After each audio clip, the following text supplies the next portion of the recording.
Quando eu passei no vestibular, muitos anos atrás, algum tempo depois, fui com meus pais para Foz do Iguaçu e vi as cataratas pela primeira vez, a única vez que eu vi as cataratas. Mas aquela cena foi a primeira vez que eu me lembro de eu ter ficado diante de algo que eu não tinha palavras para descrever. Talvez você já tenha visto uma paisagem que deixou você assim. Você olha para aquilo ali e você não sabe o que dizer. É maravilhoso demais para ser expresso com palavras. A última vez que eu me lembro de ter ficado assim foi quando eu segurei o nosso filho Lucas no colo pela primeira vez. Eu não sabia o que dizer. Havia tanta coisa passando na cabeça e no coração, mas as palavras simplesmente escaparam. E eu passei algumas noites assim, quando colocava ele para dormir. Eu não conseguia falar. Eu chorava e cantava ao Senhor, um salmo que nós cantamos aqui na nossa igreja. A nossa boca se encheu de riso, a nossa língua de júbilo. E então entre as nações se dizia: grandes coisas o Senhor tem feito por eles. Por isso estamos alegres. Se o deslumbre de uma queda d'água majestosa, como as cataratas do Iguaçu, ou os primeiros instantes em que você se tornou pai tem esse poder, o que você pode dizer do nascimento daquele que é o próprio Salvador do mundo? As palavras não parecem suficientes para capturar o poder do que nós temos diante de nós aqui. As descrições, os conceitos, as ideias parecem fugir de nossa mente e nós não sabemos exatamente o que dizer, mas apenas deslumbrar e nos maravilhar diante daquilo que está sendo dito. E esse é o propósito de muitas das narrativas bíblicas. Elas são dadas a nós para o nosso deslumbre. E certamente esse é o propósito de os evangelhos narrarem para nós o nascimento de Jesus Cristo.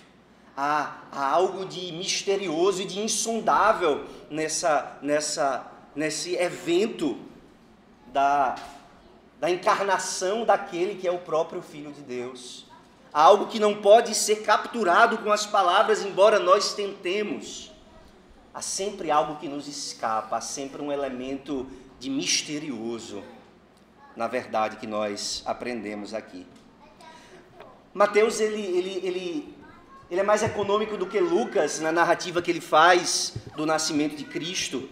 Lucas narra muitos outros detalhes que não estão aqui no nosso texto, mas é interessante como Mateus, antes do texto que nós estamos expondo, Mateus insere a história que ele vai contar, o nascimento desse menino, numa genealogia. Ele começa a história de Jesus Cristo com a história de Abraão, com a história de Davi e com a história do exílio na Babilônia. A ideia por trás dessa genealogia, dividida em 3 partes, é que esse menino que vai nascer e sobre cujo nascimento ele vai falar a partir do verso 18, esse menino é o cumprimento de todas as expectativas que o povo de Deus tinha com relação a Abraão, com relação a Davi e com relação ao exílio na Babilônia. Deus havia prometido a Abraão que por meio dele todas as famílias da terra seriam abençoadas. Mateus está dizendo, é aqui, nesse nascimento, que a bênção de Abraão chega a todas as nações da terra.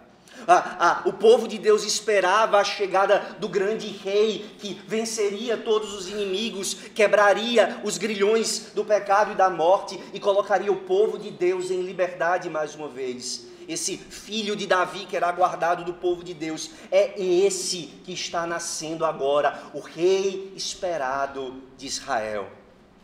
O povo de Deus esperava um retorno do exílio. Os judeus já tinham voltado, já tinham saído da Babilônia, mas eles ainda estavam em exílio espiritual, eles ainda esperavam ser libertos do cativeiro dos seus próprios pecados. E Mateus está dizendo, é esse menino que vai nascer, que vai arrancar vocês do cativeiro e levar vocês para a terra prometida.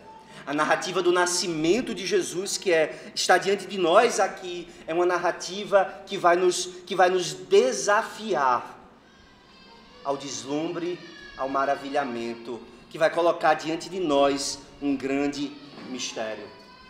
O que nós vamos aprender hoje à noite, meus irmãos, é que no extraordinário nascimento de Jesus Cristo, o próprio Deus vem a nós, trazendo a extraordinária dádiva da redenção. No extraordinário nascimento de Jesus Cristo, o próprio Deus vem a nós, trazendo a extraordinária dádiva da redenção. O que há em cada verso desse texto é algo de extraordinário, por isso essa é a palavra-chave para nós avançarmos em nosso sermão. E a primeira coisa que nós vamos ver, o primeiro ponto é, dos versos 18 a 20, a notícia extraordinária sobre o Cristo. A notícia extraordinária sobre o Cristo. Mateus começa narrando as circunstâncias extraordinárias da concepção de Jesus, 9 meses antes do seu nascimento. É aqui que a nossa história começa. E essa história começa com essa notícia, essas circunstâncias extraordinárias nas quais Jesus é concebido. Olhe comigo para o verso 18, ele diz, ora, o nascimento, a palavra literalmente Gênese, a Gênese de Jesus Cristo foi assim, estando Maria, sua mãe, desposada com José, sem que tivessem antes coabitado, achou-se grávida pelo Espírito Santo. Maria e José eram desposados. O que é que isso significa? Eles eram noivos, só que o noivado no mundo judaico era muito mais sério do que o noivado em nossos dias.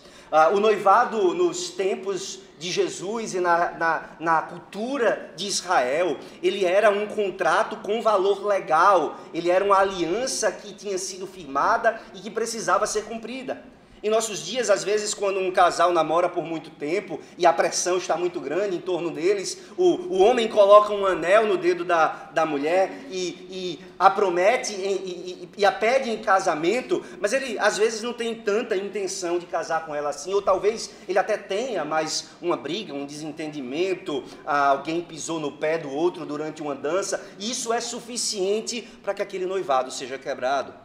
Nos tempos de Israel, o noivado ele era tão sério que para ser desfeito era preciso um processo de divórcio. A única diferença entre um noivado e um casamento nos tempos de Israel era que o noivo e a noiva ainda não estavam sob o mesmo teto, eles ainda não coabitavam, e obviamente tudo que está envolvido nisso. A ideia talvez mais próxima que nós poderíamos ter seja a seguinte, imagine um casal de noivos que resolve casar na igreja, ter uma celebração religiosa, mas eles vão casar no civil algum tempo antes, porque por várias circunstâncias o casamento religioso com efeito civil não foi possível. Então eles estão casados no papel quando saem do cartório, quando saem do juiz, mas a celebração pública pela qual eles são reconhecidos perante os seus amigos e familiares como marido e mulher ainda não aconteceu. Há uma seriedade, há um compromisso já estabelecido, ainda que o casamento não tenha sido consumado na coabitação. Maria era desposada de José dessa forma, e de repente ela está grávida. Ora, Mateus deixa claro para a gente, para que não haja nenhuma dúvida, que os dois não tinham ainda coabitado, eles ainda não tinham tido relações. O que significa que das duas, uma.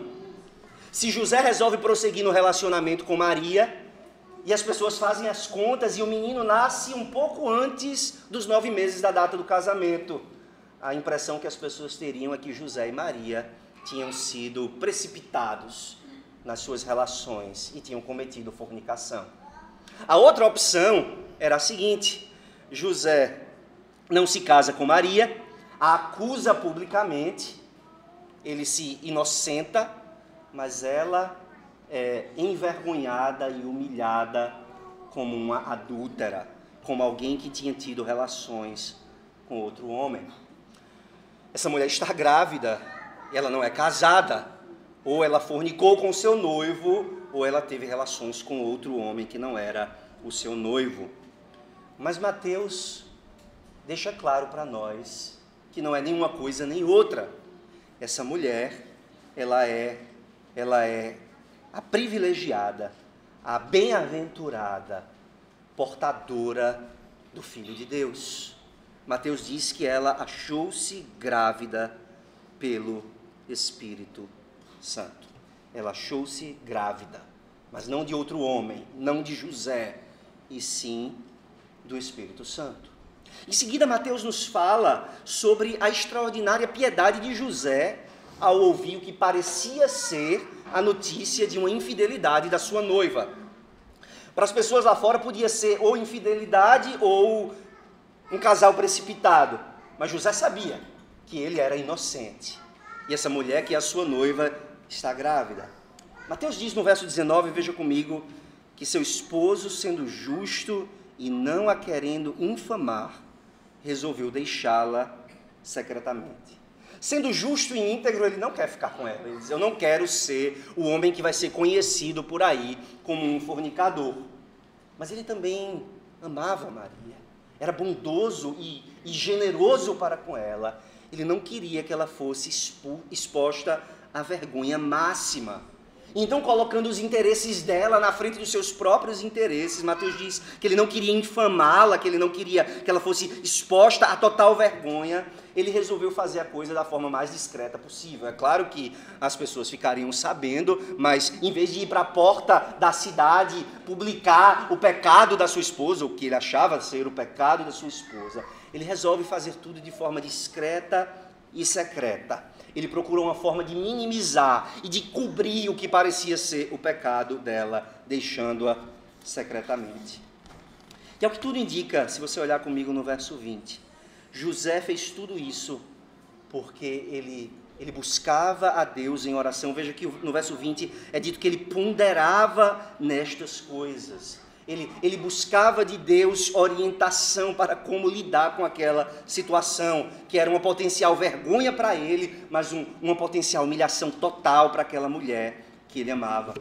Como homem sábio e temente a Deus, ele pondera tudo aquilo e Deus ouve as suas súplicas e responde enviando um anjo, um mensageiro.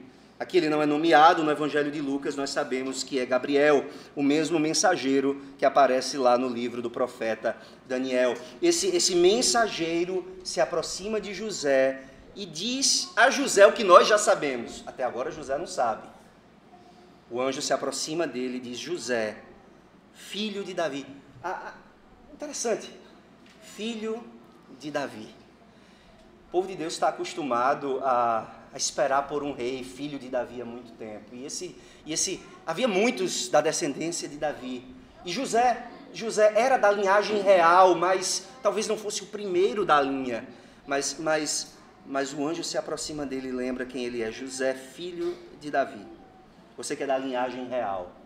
Não tema receber Maria, tua mulher, porque o que nela foi gerado é do Espírito Santo.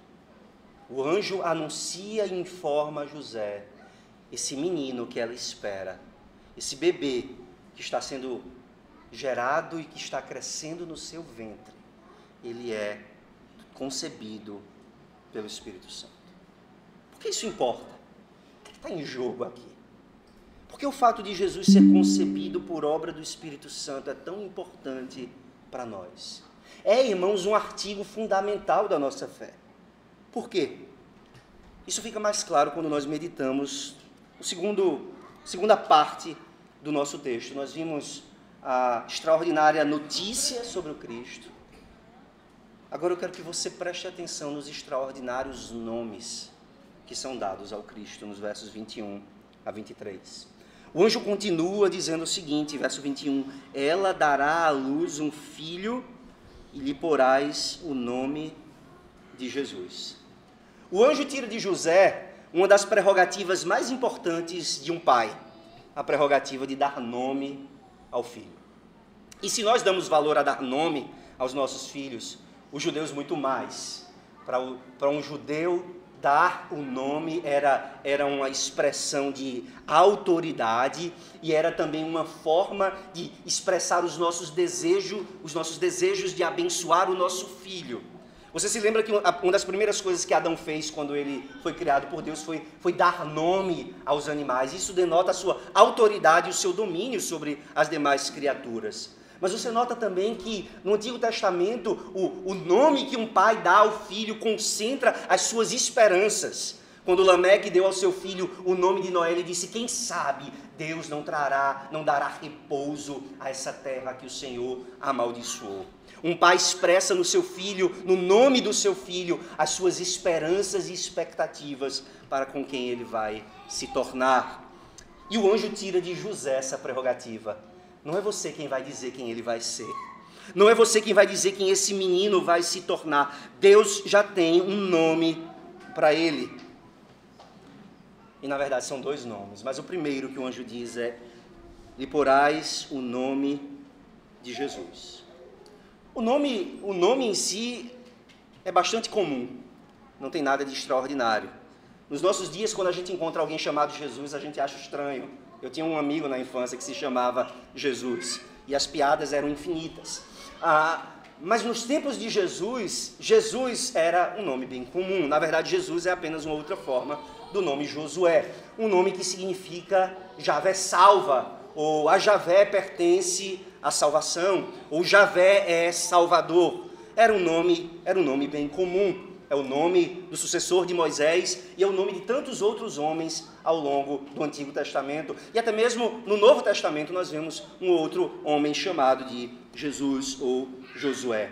Mas o anjo diz que a razão desse nome ser dado é que é extraordinária. A razão dele receber esse nome é que é extraordinária. Lhe porás o nome de Jesus, porque ele salvará o seu povo dos pecados deles. Esse nome traz uma mensagem. Esse nome traz notícias. Esse nome traz esperança e expectativa. E que mensagem é ensinada neste nome? É a mensagem do Evangelho. E essa mensagem envolve pelo menos 3 aspectos muito importantes. Eu queria que você pensasse comigo sobre esses aspectos. Em primeiro lugar, essa mensagem que está no nome de Jesus é uma mensagem que nos fala algo sobre o pecado. Ele salvará o seu povo dos pecados deles. Nossa cultura fala tanto sobre o Natal nessa época, mas tão pouco sobre o que o nascimento de Jesus significa, tão pouco sobre o pecado que torna o nascimento desse menino necessário. Como é que a nossa cultura lida com o pecado hoje? Basicamente através da negação. Não existem padrões morais absolutos, não existe certo e errado. Tudo é uma questão de interpretação, de perspectiva. Você tem o seu certo, você tem a sua razão, eu tenho a minha, eu tenho o meu padrão. E o que é pecado para você não é pecado para mim. E no final das contas, nada é pecado para ninguém, porque tudo o que existe é essa vida. Não existe um outro mundo, não existe céu e inferno, não existe um juízo final. Comamos, bebamos, que amanhã morreremos. Mas se cada homem e cada mulher for realmente honesto consigo mesmo, ele ou ela vai dizer: a minha consciência me lembra constantemente de que sim, existe certo e errado. De que sim, existe justiça e pecado. E de que eu sou culpado de fazer o errado e de cometer pecados muitas vezes. Essa consciência de culpa que nós temos e que todo ser humano tem, ela não é implantada em nós por tabus, como dizem alguns psicólogos. Ela não é resultante de preconceitos sociais, como dizem alguns sociólogos. Esse sentimento de culpa que todo homem sente, esse sinal de alerta que fica piscando constantemente no coração e na mente de todo homem, essa consciência de culpa é colocada pelo próprio Deus em nós. É a nossa consciência nos alertando de que existe algo de errado conosco. Você imagina o doente que está deitado na cama de um hospital e tem aquele sinal dos seus sinais vitais, aquele som que fica apitando e apitando e apitando. E você imagina que esse sinal começa a apitar mais rápido, indicando que tem algo de errado. Qual é a solução para isso? Desligar o aparelho, puxar da tomada, tapar os ouvidos e fingir que nada está acontecendo? Não. A solução é chamar alguém que possa resolver o problema que está sendo anunciado por aquele equipamento. A mensagem de Jesus, do nascimento de Jesus, nos lembra de que o pecado existe, ele é real, ele não é uma invenção da religião. A mensagem do nascimento de Jesus nos lembra de que todos nós somos culpados de pecado e de que todos nós somos pecadores. Mas a mensagem do nascimento de Jesus não é uma mensagem negativa de morte e condenação, mas uma mensagem de salvação. Jesus disse: eu não vim para condenar o mundo já está condenado, eu vim para salvá-lo. E por isso há uma segunda palavra importante nesse texto. É uma mensagem, a mensagem do nascimento de Cristo é uma mensagem sobre perdão. É uma mensagem sobre pecado, mas é uma mensagem sobre perdão. Ele salvará o seu povo dos pecados deles. Jesus não vem ao mundo para condená-lo, o mundo já está condenado, mas Jesus vem para salvar o mundo, ele vem para salvar um povo culpado de pecado. As pessoas têm tantas ideias erradas sobre o cristianismo às vezes, e você vai conversar com alguém que não é cristão na rua, e aquela pessoa diz: o cristianismo ensina que pessoas boas vão para o céu. Não, bem ao contrário.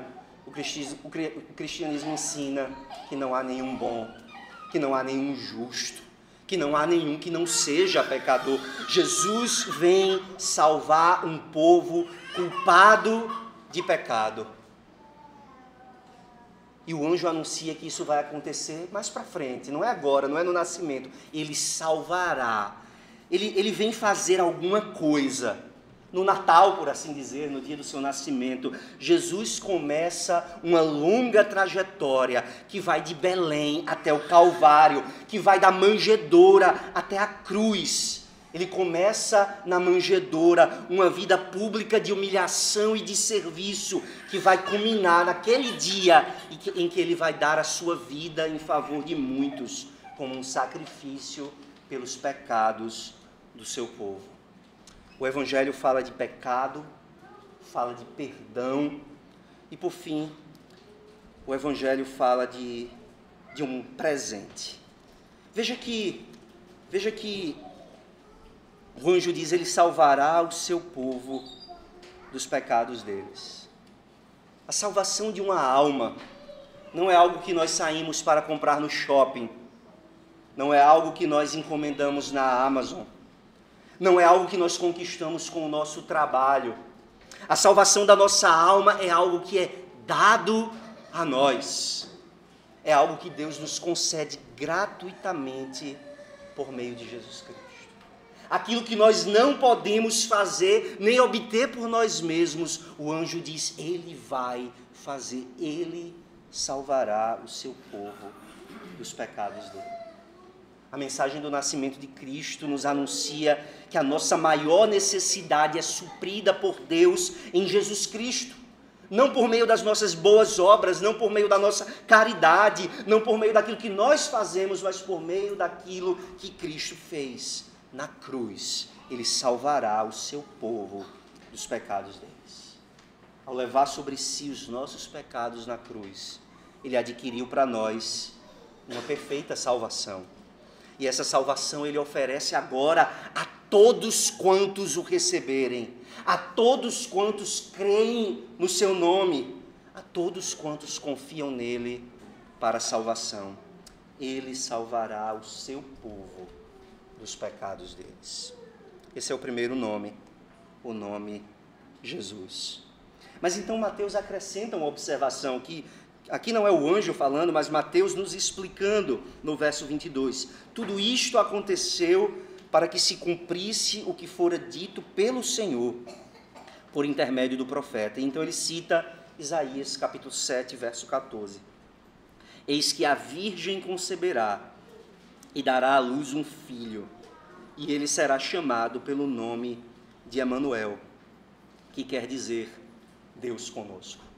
Mateus nos diz aqui com todas as letras que o nascimento de Jesus cumpre a profecia de Isaías capítulo 7. E aí, irmãos, Isaías capítulo 7 é a festa dos liberais. aqueles que não creem na inspiração do texto bíblico, aqueles que odeiam a inspiração da palavra de Deus, eles vão para Isaías 7 e fazem piadas. Porque a palavra que Isaías usa para virgem não é a palavra técnica que é normalmente usada para virgem, mas é uma palavra que significa donzela. Uma donzela conceberá e dará à luz um filho. E aí os liberais vão dizer, Mateus não sabia nem ler o hebraico, ele não sabia nem do que Isaías estava falando. Mas, meus irmãos, quase sempre quando alguém... Deixa eu me corrigir. Sempre que alguém diz que um escritor bíblico inspirado pelo Espírito Santo não sabia ler o Antigo Testamento, nós é que devemos dar risada.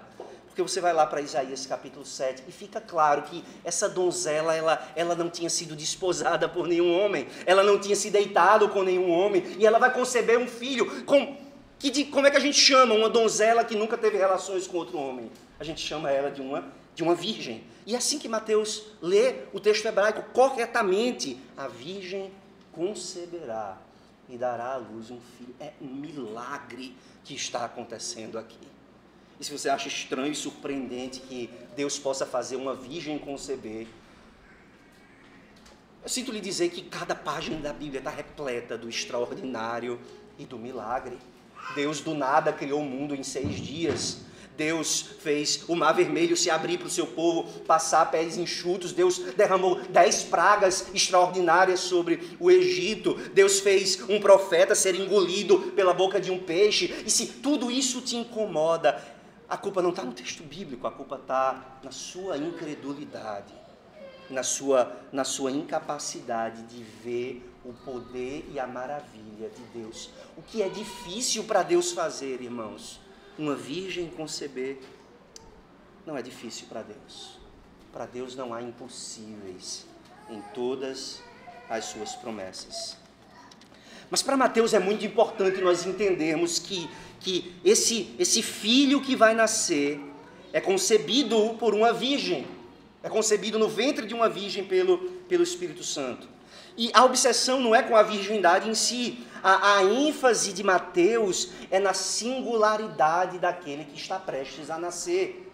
A ênfase do evangelista está no fato de que esse que vai nascer é diferente de todos os outros homens que já entraram nesse mundo. Todos nós fomos concebidos de forma ordinária, por geração ordinária. Um homem e uma mulher fazem o que marido e mulher fazem, e meninos e meninas vêm ao mundo. Mas não com esse menino. Ele não foi gerado por concepção. Ele não foi concebido por geração ordinária. E por isso, ele não herda o pecado de Adão. Por isso, o pecado de Adão não é imputado a ele. E por isso, a corrupção que foi transferida para todo o gênero humano não chega nele. Todos nós nascemos com aquilo que chamamos de pecado original. Todos nós nascemos com esse coração torto, inclinado para aquilo que é mal, porque nós herdamos a corrupção do pecado dos primeiros pais. Mas não esse menino que está para nascer. Concebido pelo Espírito Santo, ele nasce como verdadeiro homem. E ele nasce com tudo aquilo que um verdadeiro homem tem. Ele tem um corpo verdadeiro e ele tem uma alma racional. Ele se alegra, ele se entristece, ele sente fome, sede, cansaço, sono. Mas ele não tem a inclinação para o pecado que todos nós temos.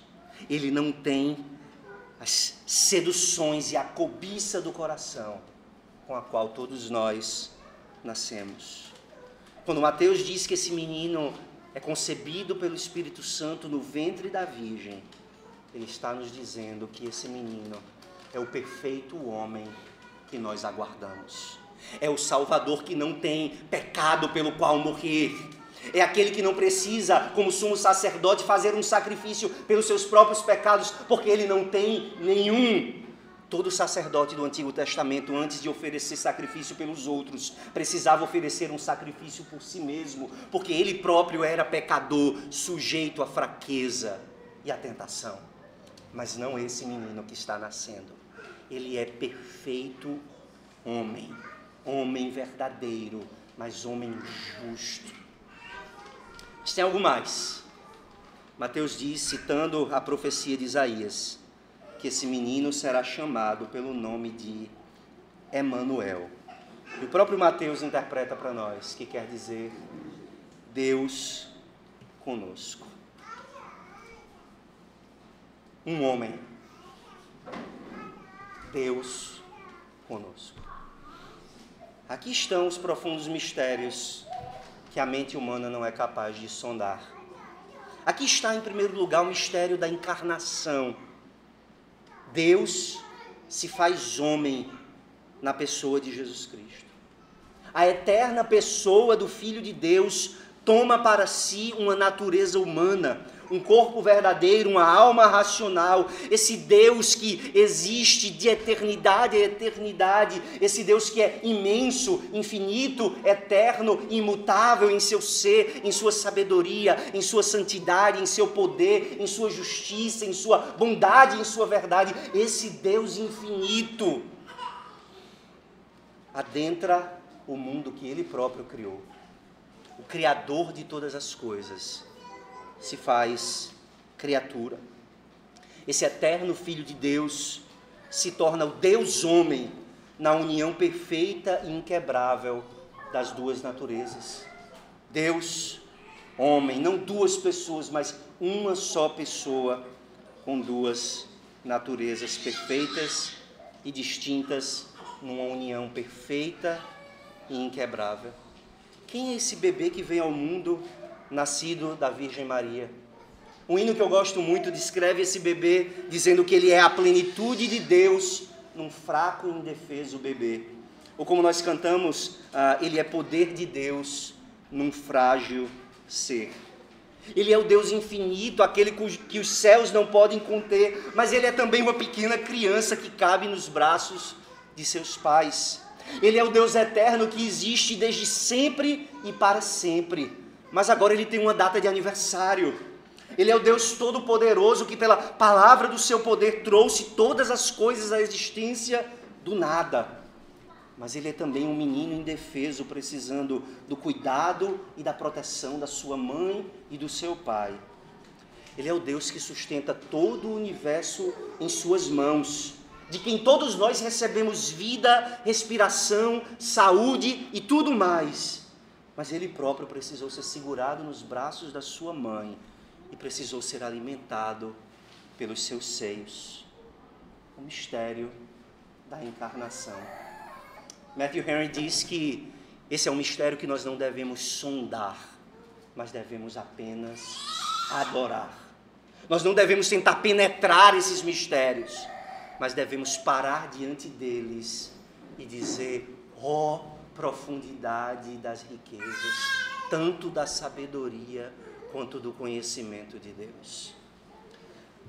Mas não é apenas o mistério da encarnação, é o mistério também da habitação de Deus com o homem. É dito aqui que o nome desse menino vai ser Emanuel. Sempre foi o desejo do povo de Deus. Esse tem sido o anseio de toda a alma humana, habitar com Deus.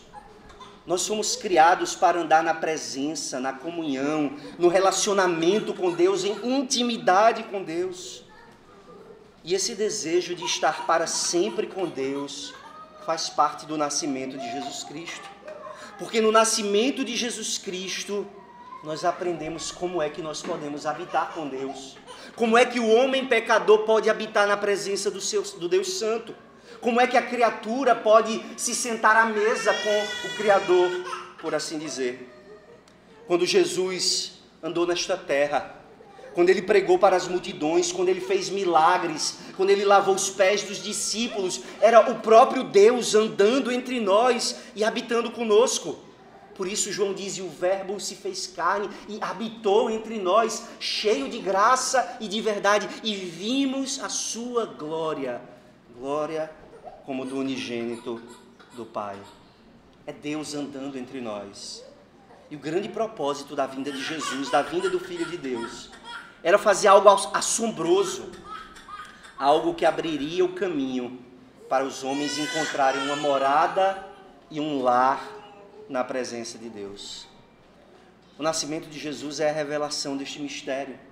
do mistério da encarnação e da habitação de Deus com o seu povo. Nós vimos a notícia extraordinária sobre Cristo, nós vimos os nomes extraordinários de Cristo. Por fim, nós precisamos pensar sobre o nascimento extraordinário do Cristo. No verso 24, enfim, Mateus diz que, despertado José do sono, fez como ordenara o anjo do Senhor e recebeu sua mulher. Contudo, não a concebeu, enquanto ela não deu à luz um filho, a quem pôs o nome de Jesus. José ouviu as palavras do anjo e, como homem piedoso, ele disse: eis-me aqui, Senhor, seja feita a tua vontade e não a minha. Ele obedeceu à ordem do anjo, ele recebeu Maria, ele deu ao menino o nome de Jesus. O Salvador nasceu, ele está entre nós e ele está conosco. Matthew Henry diz o seguinte: foi dito a José que Maria daria à luz o Salvador do mundo. Ele deveria chamar seu nome de Jesus, um Salvador.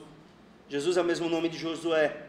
E a razão desse nome é clara, pois aqueles a quem Cristo salva, ele salva de seus pecados, da culpa do pecado pelo mérito de sua morte, e do poder do pecado pelo espírito de sua graça. Ao salvá-los do pecado, ele os salva da ira, da maldição e de toda miséria, aqui e no futuro. Cristo veio para salvar o seu povo, não em seus pecados, mas dos seus pecados, ele diz, e assim redimi-los dentre os homens para si mesmo, que está separado dos pecadores.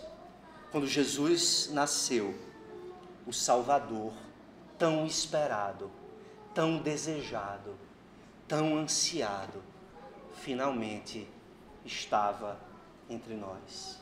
E ele começou ali na manjedoura essa obra que ia terminar na nossa salvação do pecado, na nossa reconciliação com Deus e em nós sendo recebidos na comunhão da própria divindade.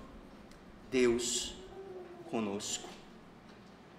Como eu já disse, esse não é um mistério para ser sondado, mas é um mistério que nos convoca à adoração. Adore a Jesus por tudo aquilo que ele veio fazer ao entrar nesse mundo amaldiçoado por nós e pela nossa salvação. Adore-o por ele ter perdoado você da pena do pecado, você que merecia a ira e o juízo de Deus. Adore-o porque seus pecados foram perdoados em Cristo Jesus.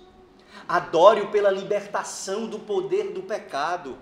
Você que era escravo do vício, da bebedice, da glutonaria, da idolatria, do adultério, da murmuração, do homicídio ou de qualquer outro pecado. Você que estava escravo, preso, amarrado a esses pecados, você foi liberto do domínio do pecado, porque Cristo nasceu e morreu por você. Adore-o também pela promessa que ele faz de nós vivermos uma eternidade livre da presença do pecado. Ele nasceu, ele viveu nesse mundo, ele se ofereceu como um sacrifício. E quando ele estava prestes a se oferecer, ele disse aos seus: para onde eu vou, vocês não podem ir agora, mas um dia vocês irão. Eu vou preparar-vos lugar para que onde eu esteja, estejam vocês também. O corpo da sua ressurreição é o selo, é a promessa, é a garantia de que nós ressuscitaremos também. E quando ressuscitarmos num corpo glorificado, seremos livres não apenas das doenças, seremos livres não apenas das lágrimas e das tristezas, seremos livres não apenas da própria morte, seremos livres da presença do pecado que ainda hoje habita em nós. Oh, irmãos, como nós devemos adorar Jesus por isso que ele fez. Nós estávamos afundados na lama, ele nos tirou do monturo e nos fez assentar entre os príncipes do seu povo. E nós agora temos essa bendita esperança de que, enquanto lutamos nessa vida contra o pecado, mortificando os feitos do corpo, nós sabemos que um dia essa guerra terminará e o pecado já não terá nenhuma presença em nossa vida. Adora Jesus, não apenas por tudo isso. Adora Jesus por muito mais. Adora Jesus pela comunhão restaurada que você tem com Deus. Você que era estranho, talvez ateu, talvez agnóstico, talvez idólatra, você que estava longe, bem longe, que não pensava em Deus, que não buscava por Deus, Ele te achou, Ele foi até você, Ele te achou, Ele te trouxe de volta. Ele se reconciliou contigo na morte do seu filho. E agora você tem comunhão restaurada com Ele. Você se senta à mesa com Ele. Tudo porque esse menino veio ao mundo como Emanuel, Deus conosco. Adora Jesus, por fim, pela constante companhia de Jesus em sua vida. Nenhum de nós que está em Cristo jamais está só, porque Ele é Deus conosco. Ele está sempre ao nosso lado. Ele foi para o Pai, mas Ele disse: eu vou enviar o Consolador. Ele estará sempre com vocês, Ele estará em vocês. E Ele é o Espírito de Cristo. Nós nunca estamos absolutamente sozinhos, porque Ele disse: estou convosco todos os dias, até a consumação dos séculos. Nós passamos por tantas lutas, tantas angústias, tanto sofrimento, tantas tentações, tantas quedas, tropeços. Mas então nós olhamos para esse menino nascendo e para esse anjo anunciando quem Ele é. Ele é o Rei que veio nos salvar. Ele é o próprio Deus que veio habitar conosco. Não há como não cair de joelhos. Não há como não adorá-lo, não há como não agradecê-lo eternamente por aquilo que Ele fez por nós e por quem Ele é para nós. Alguns de nós mantemos em nossas famílias, em nossas casas, talvez, a tradição de ter uma árvore e de colocar presentes para os nossos filhos aos pés dessa árvore, para eles abrirem no dia 25 de dezembro. Deus também colocou a dádiva da nossa salvação, não aos pés de uma árvore, mas sobre um tronco de árvore, sobre um madeiro, sobre uma cruz. Jesus Cristo sofreu e morreu para nos dar salvação e perdão. E é para lá que o Natal aponta, se você quer usar essa palavra, para a cruz. Porque é ali que nós vemos Ele cumprir o que o seu nome significa. Ele salvará o seu povo dos pecados deles. No extraordinário nascimento de Jesus Cristo, o próprio Deus vem a nós, trazendo a extraordinária dádiva da redenção. Nessa noite, meu irmão e minha irmã, louva e adora a Deus pela dádiva da salvação.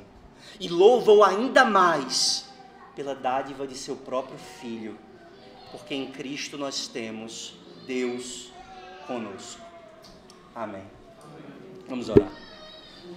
Ó Senhor, nós nos sentimos como meninos brincando com coisas de adulto quando falamos sobre o mistério da encarnação. Nós nos sentimos como se estivéssemos falando do que não sabemos. Tamanha é a glória, Senhor, desse mistério. Tudo que nós fazemos, Senhor, é nos prostrar diante de Ti. E rendidos a Ti, nós Te adoramos e Te louvamos, porque o Senhor enviou o Seu Filho por nós, para ser a nossa salvação, a nossa reconciliação. Obrigado porque Ele é o nosso Redentor, o único mediador dos eleitos de Deus.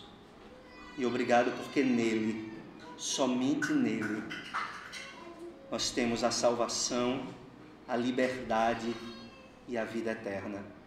Ó Senhor, ajuda-nos a sempre Te adorar, ao pensarmos naquilo que Cristo fez por nós e em quem Ele é para nós. Ajuda-nos também, Senhor, a sair pelo mundo anunciando as boas novas do Cristo que veio para salvar pecadores. É no nome dele que nós oramos. Amém.